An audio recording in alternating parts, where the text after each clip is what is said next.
Olá, Hanna. Então, pessoal, vamos dar continuidade ao nosso estudo, né? Eu vou para minha parte. Minha parte é propriedade coligativa. Deixa eu tirar isso daqui, porque a internet não tá lá, essa maravilha. Deixa eu tirar aqui.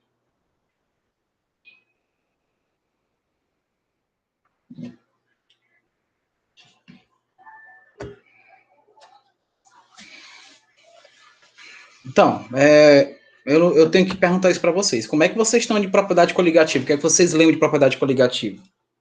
Eu tive um sonho e eu sonhei que ia ter muitas questões vinculadas a essas propriedades. E aí é bom a gente trabalhar, né? Vamos relembrar. O que é que vocês lembram de propriedade coligativa? O que é que ainda está vivo na memória de vocês?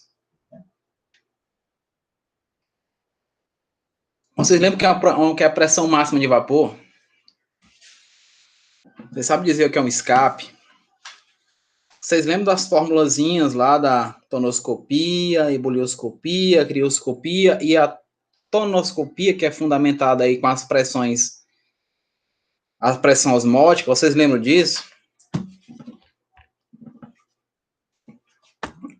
Se não lembra, a gente vai lembrar agora.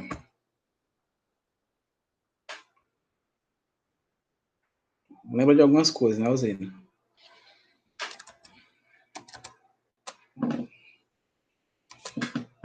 Mas é bom relembrar isso, sim. Você falou o certo. É bom relembrar. Se o meu computador hoje deixar, né? Deixa eu começar aqui. Vai ser rápido, tá? A gente trabalha questões, eu vou tentar resumir o bastante aqui desse slide. Tá? Fazer um resumo bem grande aqui. Para a gente desenvolver um pouco mais.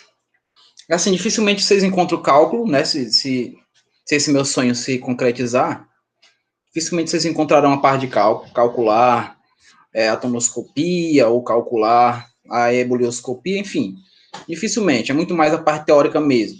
E aí, quando se fala de parte de teoria, a gente fala muito da questão das pressões máximas de vapor.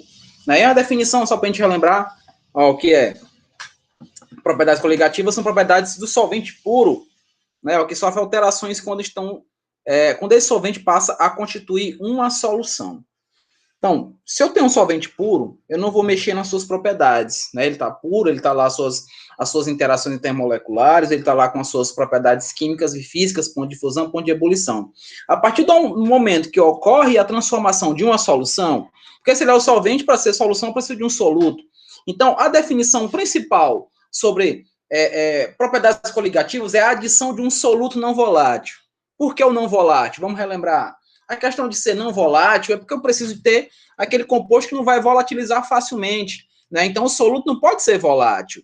É isso? Então, vou ter a relação direcionada com isso daí. A natureza desse soluto, ela não vai importar. O que vai importar é a sua concentração.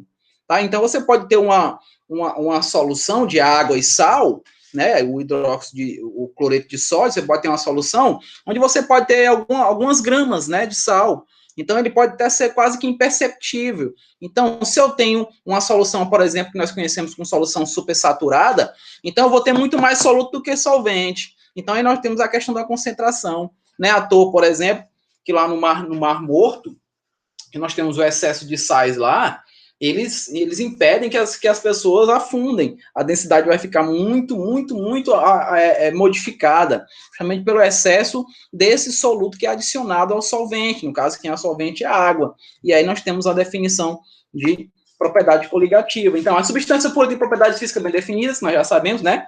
A água é o exemplo de 0 a 100, não é isso? Então, essas propriedades elas não vão interferir aí nas chamadas constantes. Né, a não ser que você tenha a presença de impureza, que aí sim tem a questão da alteração, que passa a ser um soluto, né?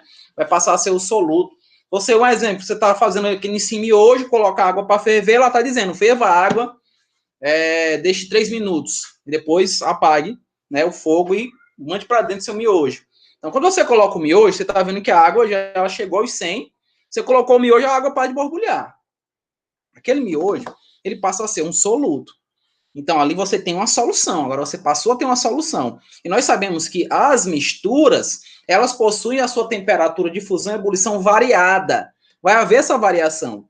Como eu já tinha atingido uma temperatura de 100 graus, você vai notar que quase que instantaneamente a água volta a ferver. Eu já tenho temperatura acentuada, o fogo ele não vai parar, ele não vai diminuir porque eu adicionei o soluto, não.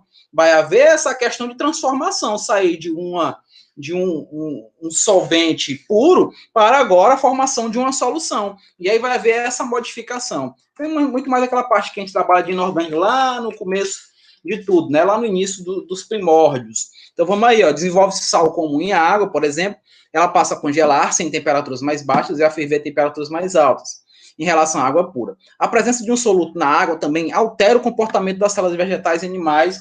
Aí vocês lembram do Rodrigo Francisco, professor de biologia de vocês, ele pode falar aí das chamadas células túrgidas e plasmolizadas, que tem muito a ver com a questão do meio hipotônico, hipertônico e isotônico, que nós também já trabalhamos muito na nossa época de segundo ano. Vamos lá, evaporação dos líquidos puros. Os líquidos puros, eles permanecem, gente, com a sua questão de pressão máxima de vapor muito bem acentuada, porque existe uma espécie de equilíbrio entre, se eu estou falando no sistema fechado, óbvio, né? O equilíbrio existente entre a parte líquida e a parte de vapor. Porque a temperatura ambiente, mesmo que você tenha um líquido numa garrafa, você vai notar que o líquido, ele começa a dar a entender que você não tem mais ele ali, né? Vai diminuindo o seu nível. Então, essa diminuição de nível é porque vai passando, né, do estado líquido para o estado de vapor. Mas como o vapor não tem onde sair, não tem escape, vai retornar, né, deixa a parede da garrafa toda cheia de gotículas, que houve a questão da condensação, né? Então, vamos dar uma olhadinha nisso daí. Tá lá o vapor, né? Tem a questão do equilíbrio. Veja que aqui é o início, né? Tá tendo o início da questão da vaporização, o sistema tá fechado, né? Não tá vendo aí a chamada convecção, que é isso, convecção. A convecção é quando a água começa a esquentar, por exemplo, no sistema aberto, e vai haver essa transformação. A convecção feita aqui é um pouco mais lenta, porque a pressão aqui vai ser exercida sobre a superfície da água, no caso aqui no estado líquido, fazendo com que ocorra aí a transformação do vapor. É o que acontece quando você coloca uma roupa para enxugar à noite, né? Vai demorar um pouquinho mais, demora, né? Vai ter ali o contato, né? Uma espécie de atrito do vento ou de um ventilador que você coloca, né? Batendo naquela roupa que você precisa usar de manhã cedo, ou do jeito que era na minha infância, que a mamãe pegava e colocava atrás da geladeira, né? Tinha todo esse processo. O pessoal sabia, porque ficava aquela marca assim, né, do gradeado da geladeira, o pessoal já sabia que eu era o Brastemp, enfim, mais um apelido que eu tive na minha infância, e é tudo em função aí da questão da pressão exercida na superfície desse solvente, no caso específico aí da água. Então, essa pressão vai acontecer no equilíbrio dinâmico existente aí, ó, você tá vendo a simbologia do equilíbrio, para indicar isso daí, né, para indicar que está ocorrendo equilíbrio aqui dentro do sistema, embora você veja, eu vou repetir, você veja o nível da água no estado líquido diminuir, mas isso não quer dizer que você está perdendo esse elemento, né? Você não está perdendo, está havendo apenas a transformação, a passagem do estado líquido para o estado de vapor. Ela vai bater na parede e vai condensar. Em alguns casos elas voltam, né? Dependendo da quantidade que você deixou existente lá naquele recipiente. Aí a transformação, que eu acabei de falar, e aí tem muito a ver com o equilíbrio existente entre o estado líquido e o estado de vapor. Então, ó, equilíbrio entre os dois, né, ó.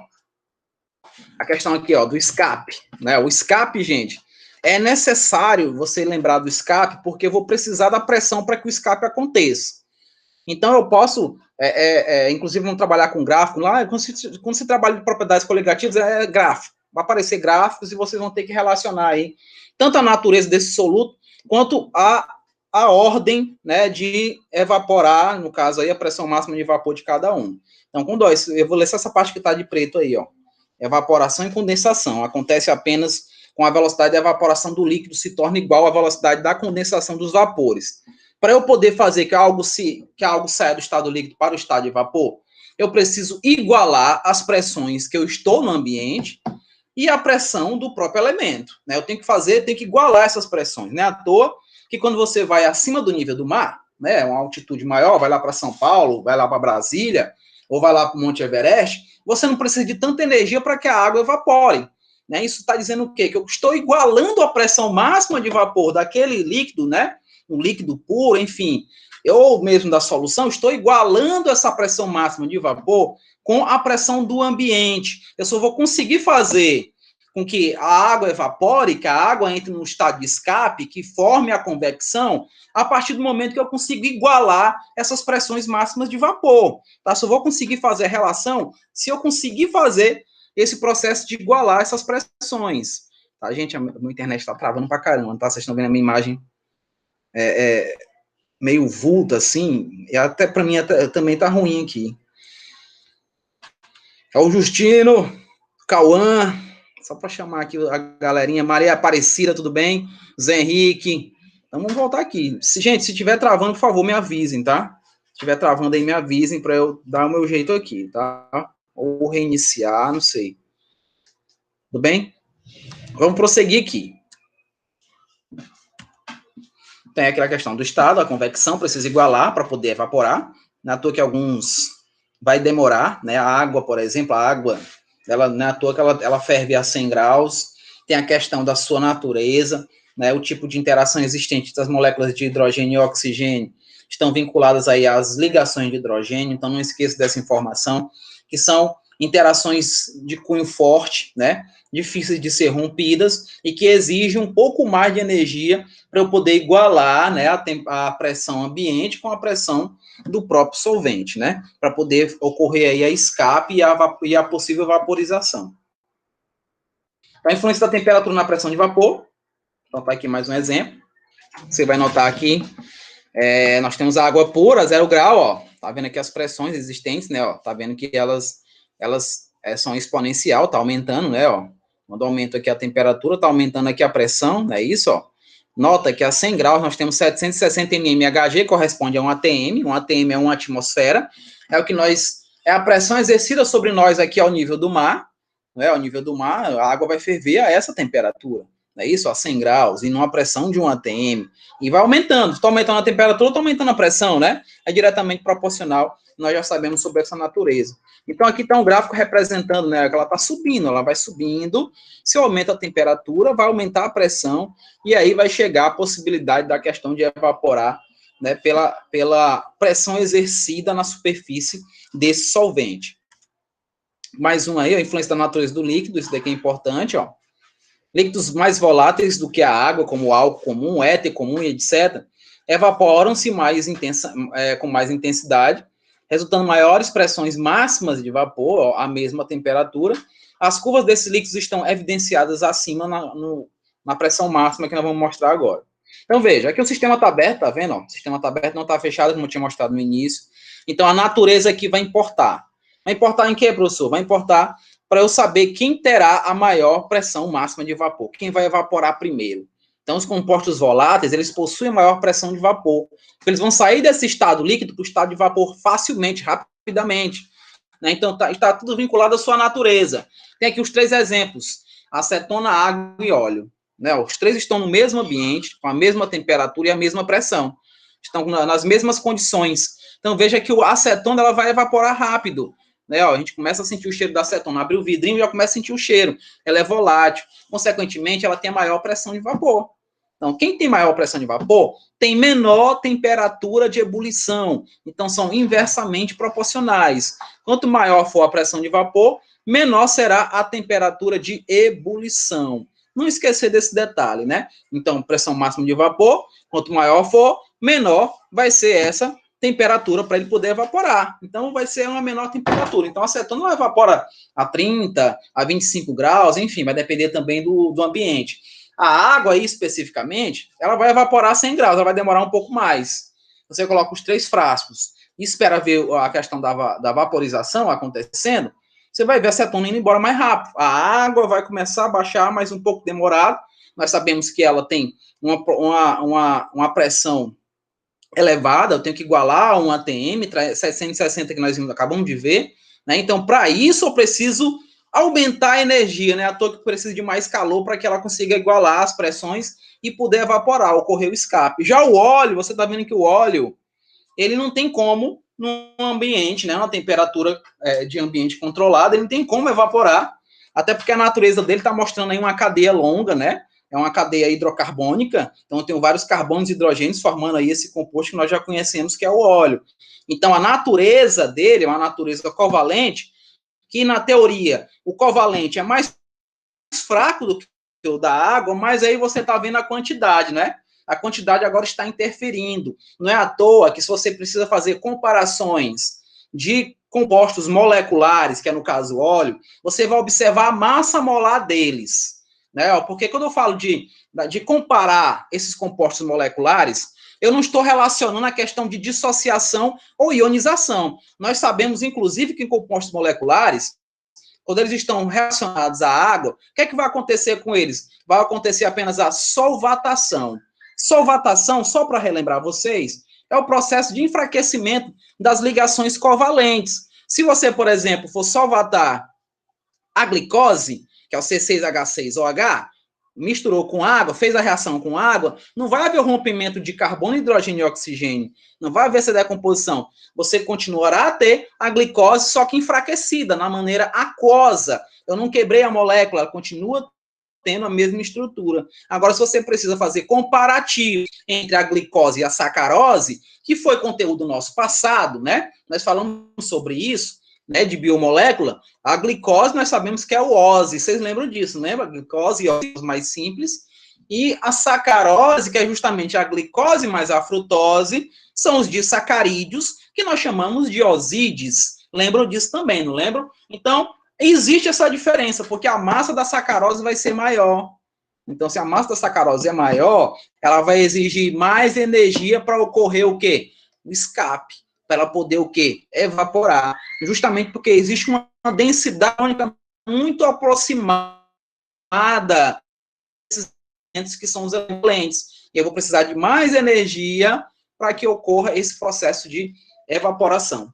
Tudo bem? Aí tem um gráfico aí para representar, e esse gráfico é interessante vocês observarem o seguinte, que nós temos aqui a ordenada e a abscissa, acho que é a ordenada, né? Se errado, por favor, me corrija, não tem problema nenhum de vocês me corrigirem. Então, aqui, ó, é a pressão, né? E aqui é a temperatura, que é uma ligada à outra, né? Ó, se eu aumento a temperatura, eu aumento a pressão e vice-versa. Vejam só, como é que eu vou definir quem tem aí a maior pressão de vapor? É aquele elemento que estiver mais próximo aqui da pressão. Então, o que está mais próximo da pressão, quem é? O éter. Veja, está indicando para a gente que o éter evapora rápido, a temperatura dele é mais ou menos aqui, ó. Né, ó. Ele vai evaporar rápido, justamente porque a pressão máxima de vapor dele é grande. Então, se ela é grande, se ela é alta, eu não vou precisar de energia. Aí vem na sequência o álcool. Ah, professor, mas é só por isso que eu vou ter que analisar? É só olhando aí cada elemento, você vai analisar a natureza. Analisa a natureza. Eu tenho aqui o gráfico, não tem? Tem um gráfico, aí tem aí o éter, tem aí o álcool e por último aqui a água. Não é verdade? Quando você vai para o éter, um éter dietílico, vou colocar aqui, ó. Um éter dietílico. Você olha para o éter dietílico, você vê uma natureza aqui altamente apolar. Você está vendo aqui interações no tipo covalente. Ah, professor, e esse oxigênio?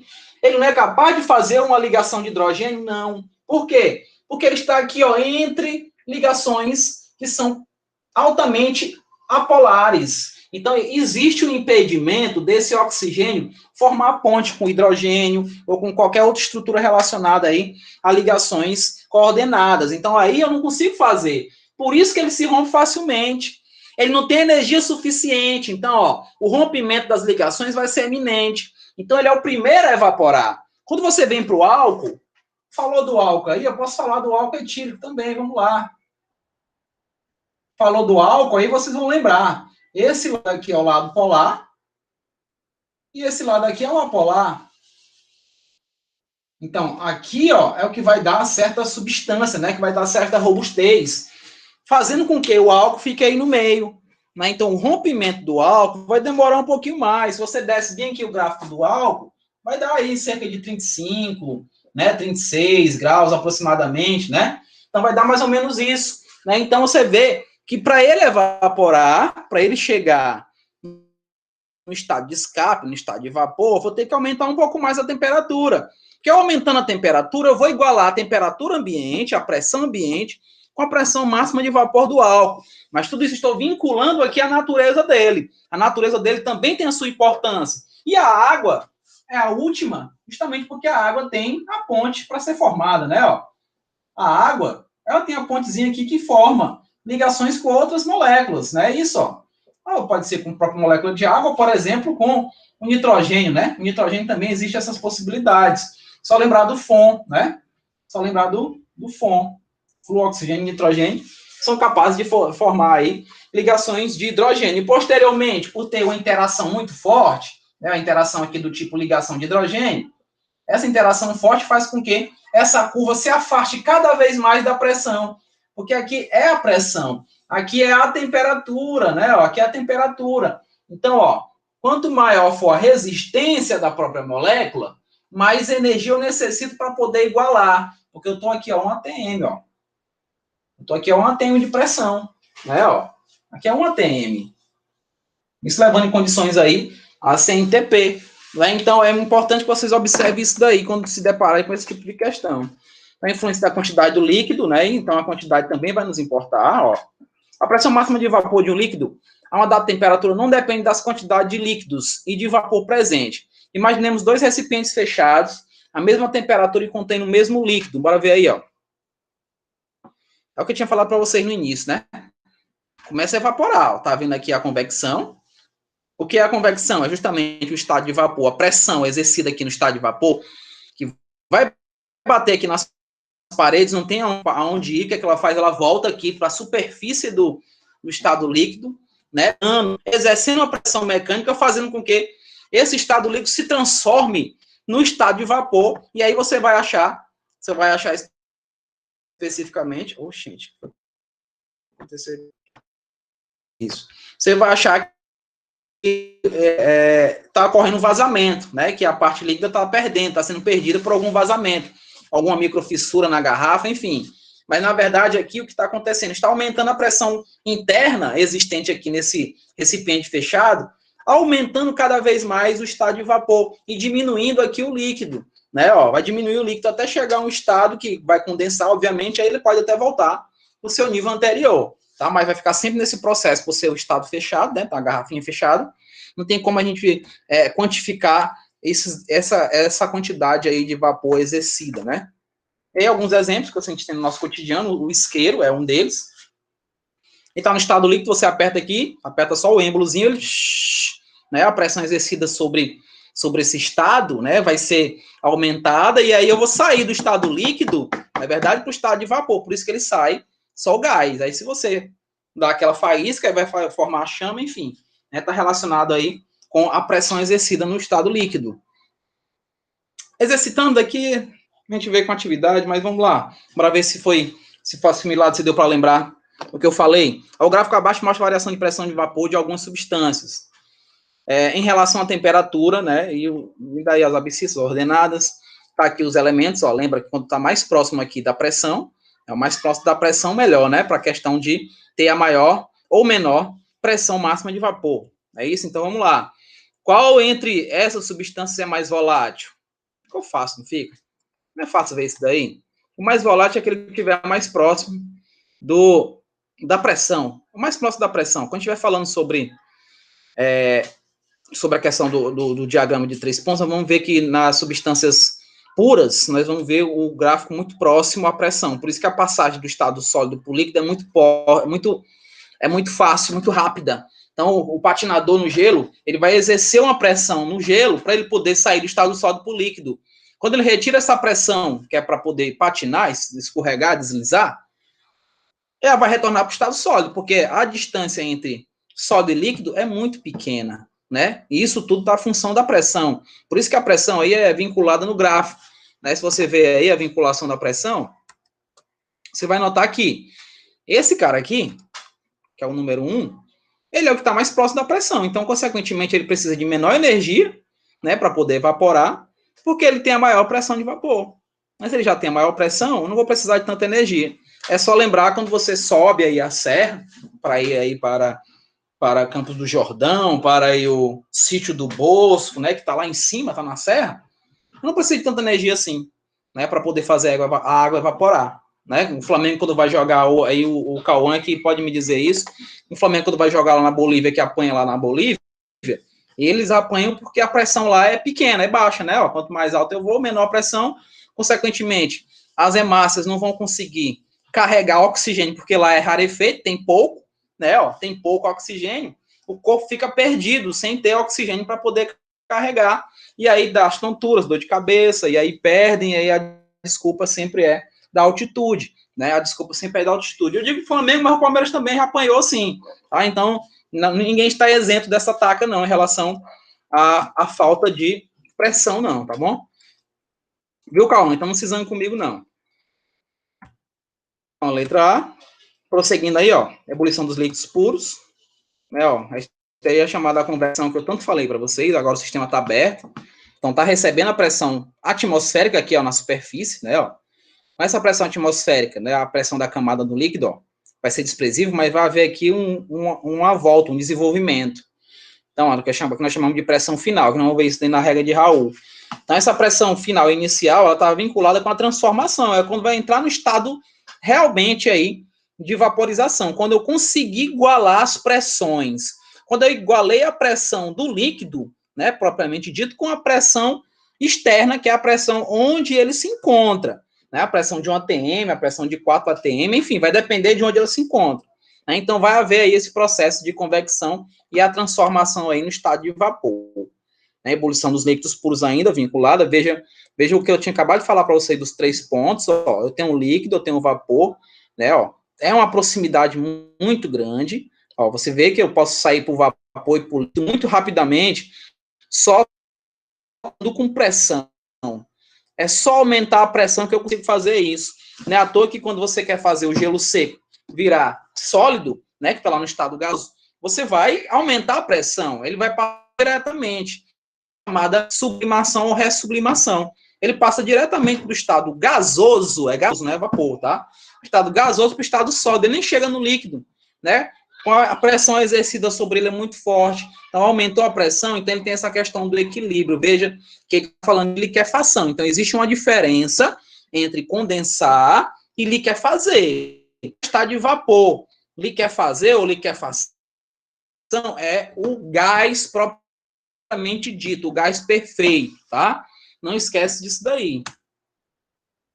Um diagrama de fase, que eu tinha falado para vocês, olha aí o que eu falei sobre o patinador, o que ele faz? Você está lá no Empire State, né, lá no, para patinar lá, sei lá, acho que é Empire State, não sei. Agora não consigo, travou, não destrava, por favor. Então, note, ó, bem aqui, para eu sair do estado sólido para o estado líquido, eu vou só exercer pressão. Então, ele faz isso, ele exerce pressão. E aqui a fronteira, né, ó, a fronteira entre o estado sólido, o estado líquido, e aqui o estado, né, o estado de vapor, porque o gasoso, ele só está representado aqui depois da pressão crítica, né, ó, esse Azinho aqui, ó, ele é conhecido como pressão crítica. Depois que você chegou nesse estado, né, não tem mais como voltar. Aqui é totalmente gás, né, aqui é o gás propriamente dito. Não tem como voltar mais. Aqui ainda é vapor. Né, ó. Chegou nesse estado, porque vai ter a alta temperatura e a alta pressão, por isso que é chamado de pressão crítica. Você já viu essa expressão de temperatura crítica lá naquele gráficozinho de aquecimento, né? Aquecimento da água, por exemplo. E aqui nós trabalhamos com esse diagrama de fase relacionado aí à pressão crítica também. Então, veja, para eu sair do estado sólido para o líquido, eu vou exercer uma pressão. Então, isso daqui é um exemplo de água pura. Por que é pura, professor? Por que você está dizendo que é pura? Porque você está vendo essa inclinação, a inclinação do B, muito, muito próximo da pressão.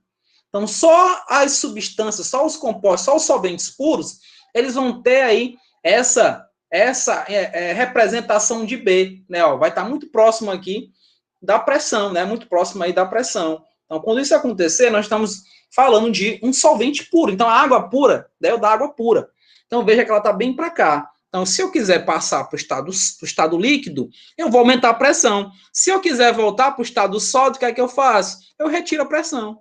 Então, o patinador faz isso.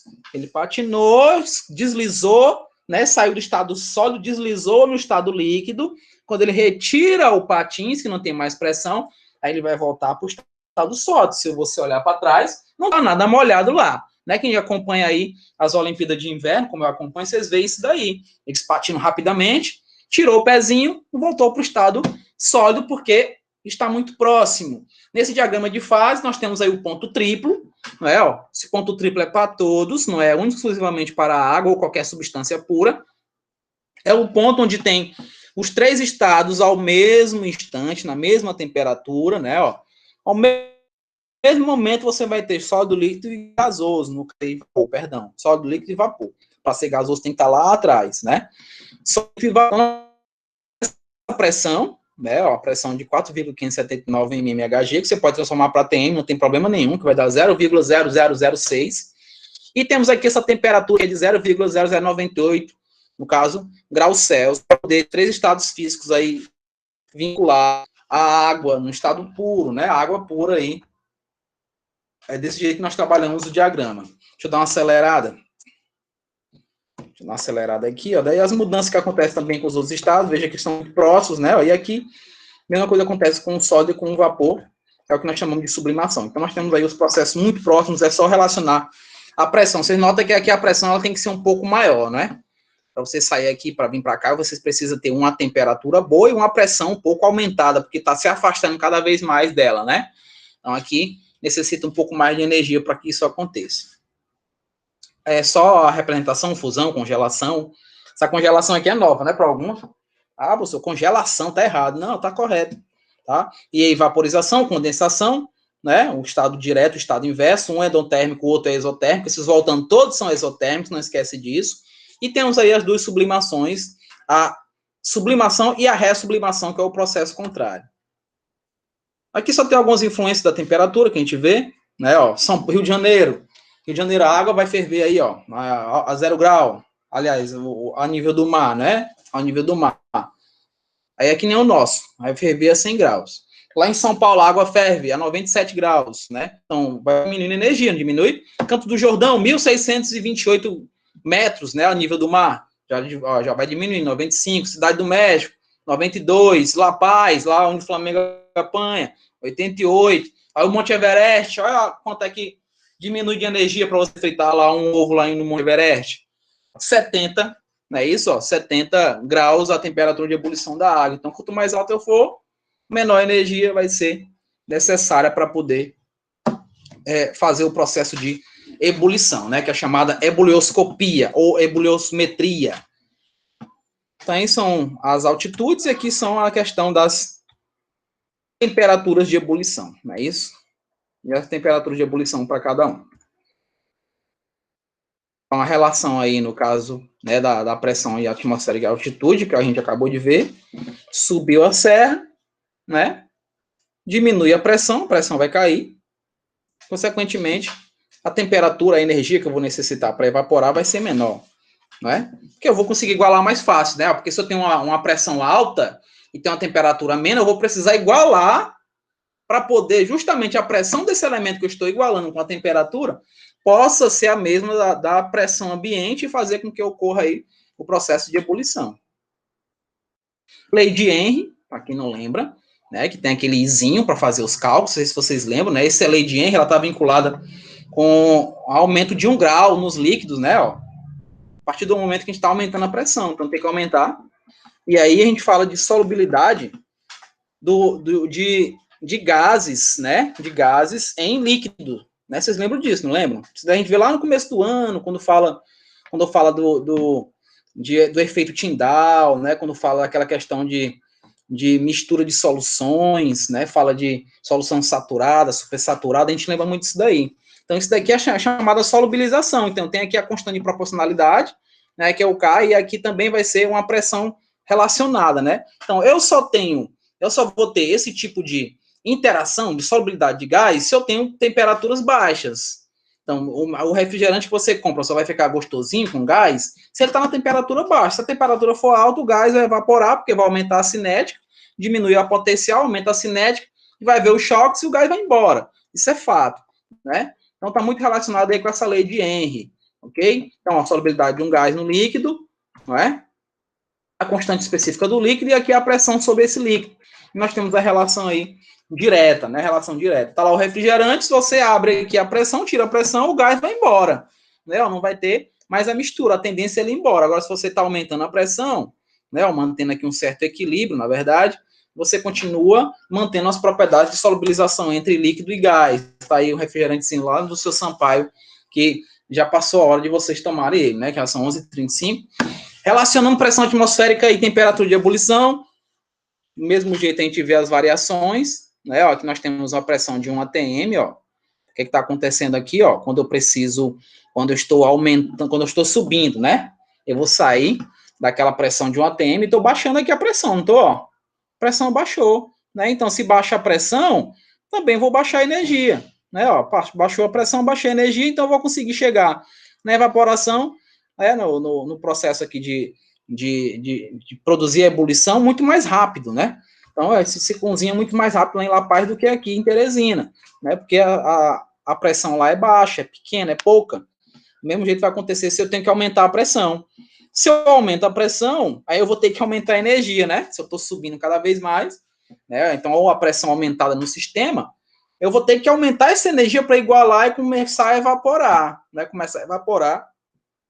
Então, é tudo em função da pressão e temperatura dos eventos, né? Dos eventos relacionados. E daí que a gente vê também aí, ó, um exemplo específico da panela de pressão. Panelas de pressão hoje estão muito modernas. Essa válvula de segurança ela é importantíssima, né? Não esqueçam disso. Ela que vai te salvar de algum possível problema. Então, ela tem que estar sempre, ela não pode estar obstruída, né? Tem que estar sempre limpinha, bem arejada, para que, caso ocorra algum problema na pressão interna que tem aqui, que é muito grande, né? Porque eu estou aumentando a temperatura, estou aumentando a pressão. São diretamente proporcionais. Por isso que o cozimento acontece rapidamente. Né? Vai acontecer rapidamente por esse sentido. Aumentou a temperatura, a pressão também está aumentando. E aí, iguala tudo e chega aí ao cozimento mais rápido, né? Vai chegar ao cozimento muito mais rápido aí. É a panela de novo, não precisa mostrar, vocês conhecem a panela. Enfim, também não precisava mostrar aqui Marte, não precisava mostrar a pressão dos planetas, vamos lá.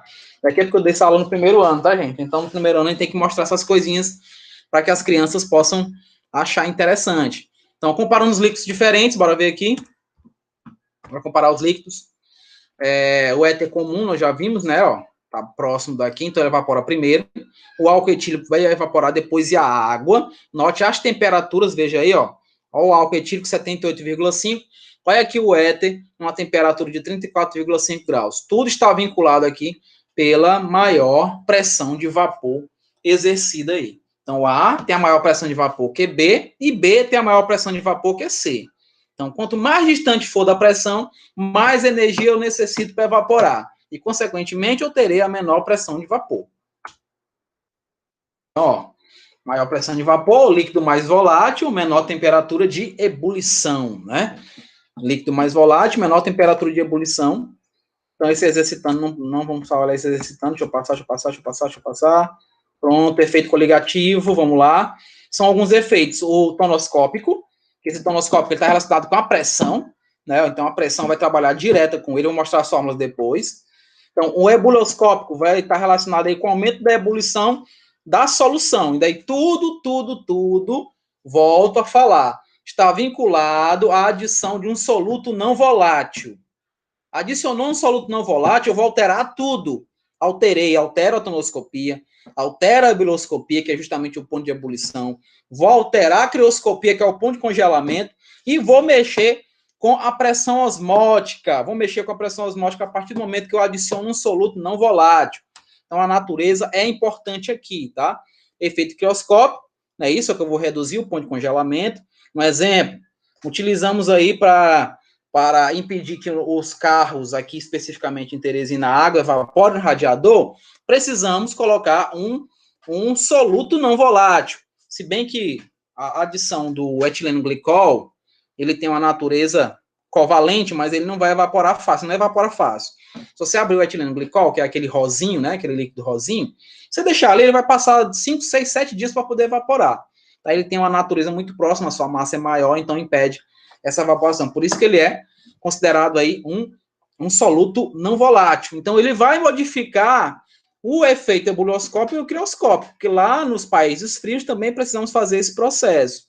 Precisamos diminuir cada vez mais a temperatura de congelamento. Então, se a água congela a 0 grau, ao nível do mar, né, ó, se eu for aumentar as temperaturas, no caso aí, eu tenho que colocar um etileno glicol para impedir que a água congele essa temperatura. Então, se eu adiciono o etileno glicol, ela vai congelar a menos 10, menos 20, vai depender do ambiente, né? Então, tem aí aditivos que são específicos para cada temperatura.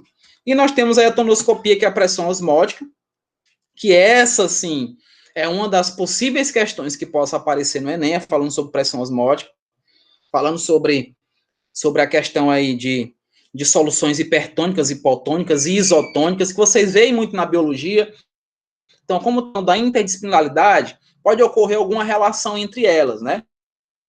Que justamente a pressão osmótica tem a ver com a osmose. Aí a osmose vocês conhecem muito bem. Então, bora ver aqui, especificamente cada um, ó. O que vem a ser feito no nosso copo, eu vou baixar a pressão. Né? Estou baixando a pressão, tenho aqui uma pressão de 4,2. Eu vou baixar para 4 a partir do momento que eu adiciono o quê? Eu tenho aqui um sólido puro, ó, água pura. Adicionei um soluto não volátil, ele houve abaixamento. E eu preciso calcular esse abaixamento. Tá? Então, o cálculo do abaixamento está vinculado com essa diferença, né? Eu saí de 4,2 para 4, que a gente vai ver com o cálculo, a formulazinha que eu vou mostrar para vocês depois. É só uma relação. Notando que eu tenho água aqui, ó, e eu adicionei esse soluto. No caso, com água e glicose, que aqui é a glicose, né? Ó. Então, a glicose modificou isso aqui, ó. A água estava quase fervendo, a glicose, a água parou de ferver, passou alguns minutos, a água volta a ferver, porque já tem energia lá naquele recipiente, né? Então, isso daí é o chamado efeito tonoscópico, né? Veja que as pressões modificaram, tá vendo lá, ó? Houve a modificação das pressões. É isso, um era 25 atm, um 25 mmHg, esse daqui passou a ser 12, porque houve aí essa ação na pressão existente. Então, essa é a formulazinha, ó. Aqui é que nós temos esse ΔP, ele é chamado de abaixamento relativo, né? Isso, ó. Variaçãozinha, né? Ó, P menos P0, né? Ó, a variação. Daqui é o chamado abaixamento absoluto, porque o relativo é esses dois, né? Ó, relativo aos dois. É o ΔP dividido por P0, não é isso? Ó, que é chamado absoluto. Então, nós temos a constante tonoscópica. Essa constante, ela é fornecida a gente, tá? Ela é fornecida, dificilmente vocês terão que calcular, mas caso você se depare com essa situação de calcular a constante, ela é vinculada justamente aí, cadê meu Deus, rapaz, eu vou ter que dar um jeito nesse computador hoje, vou ter que dar um jeito, porque não dá para jeito aqui, pelo amor de Deus. Então, essa constante tonoscópica aí, ela precisa ser trabalhada, caso a questão não te forneça, né? Caso a questão não forneça isso para a gente. Nós precisamos, o aplicativo não está respondendo, vou ter que encerrar aqui, não acredito não. Eita, senhor. Encerrou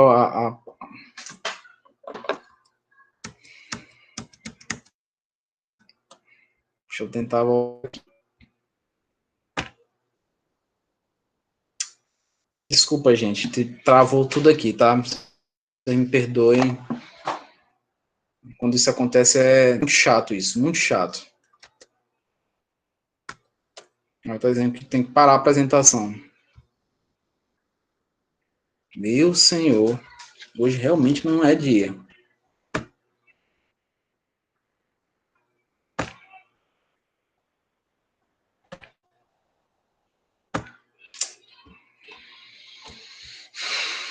Vou parar aqui, tá pedindo para eu parar.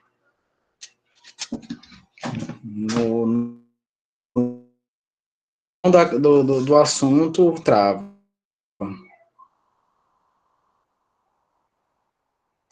Eu não vou conseguir.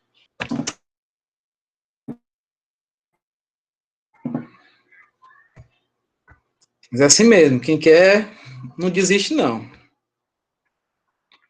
Quem quer vai buscar do poço, força para poder voltar.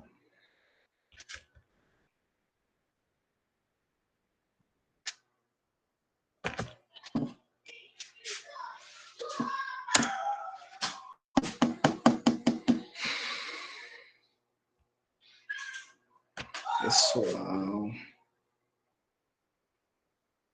Então, deixa eu falar aqui enquanto reinicia.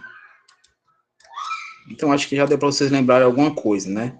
Essa parte aí do cálculo, vou ver se dá para eu ir para o quadro aqui. Essa parte aí do cálculo, da tonoscopia especificamente,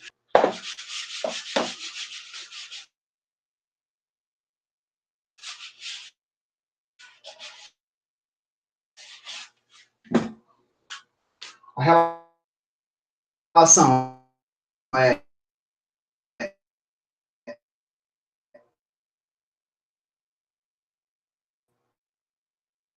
da pressão, né, que é o número de mol do soluto, dividido pela massa do solvente, né? Onde eu posso fazer relações aqui, não posso? Relação do número de mol, né? Relação da massa, então eu calculo aqui, ó. Você pode calcular a parte. Esse KT, que é a constante tonoscópica, ele é justamente isso, a massa molar do elemento dividido por 1000. Então, vamos dizer, perdão, é M2, né? A massa molar do soluto dividido por 1000. Então, vamos dizer que o solvente é a água. Então, vai ser 18 a massa da água, né? A massa molar da água dividido por 1000. Porém, geralmente é fornecido esse valor para a gente. Aí vocês vão ver a ebullioscopia, né? Que vai ter o KE vezes a molaridade. Então, a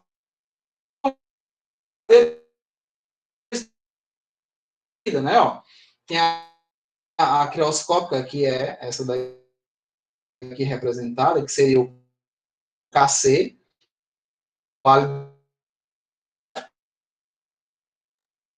e a nossa amiga pressão osmótica, que é justamente e temperatura em Kelvin. Então, são algumas fórmulas que nós precisamos trabalhar, né, especificamente. Eu não acredito que apareça algum cálculo sobre isso, não acredito que vai aparecer cálculo. Sim, eu acho que está muito mais vinculado a subestimar o Enem.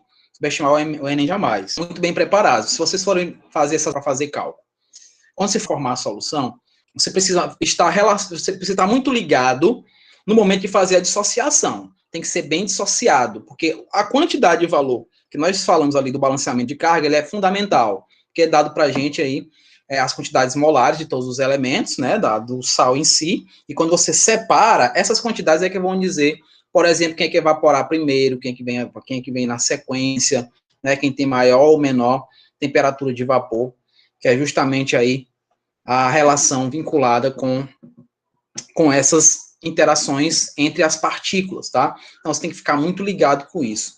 Eu não vou conseguir fazer as questões hoje, vocês tentem fazer em casa, amanhã a gente prossegue, já vou prosseguir com as questões, vou falar depois, quando terminarmos, boa parte delas, vou iniciar com as sessões de Enem, que são aqui nós precisamos ter mais ou menos uma base. E aí a gente vai falar de colóide também, tá? Só relembrar algumas coisas de colóide, como o efeito Tyndall, né? Movimento browniano, verificar quais são os exemplos específicos de colóide, como é que eu posso classificar um colóide, né? Quais são as suas características e a questão das energias que elas possuem, tá? Então, temos que também lembrar disso. Vamos lembrar também dessa questão dos colóides, certo? Então, pessoal, do que eu falei hoje, deu para assimilar alguma coisa, principalmente essa questão de pressão máxima de vapor, que foi o que eu mais falei, né? Então, se sim, por favor, se não, a gente reitera amanhã, a gente reitera. Esse problema que está acontecendo hoje não vai acontecer amanhã, se Deus quiser, porque hoje foi difícil, hoje foi no braço, para dar alô, hoje foi no braço. Tá? Então, a gente tem que treinar, né? Vamos treinar para poder termos aí, lograr êxito, como diz aí o Cabo Mota, vamos lograr êxito para poder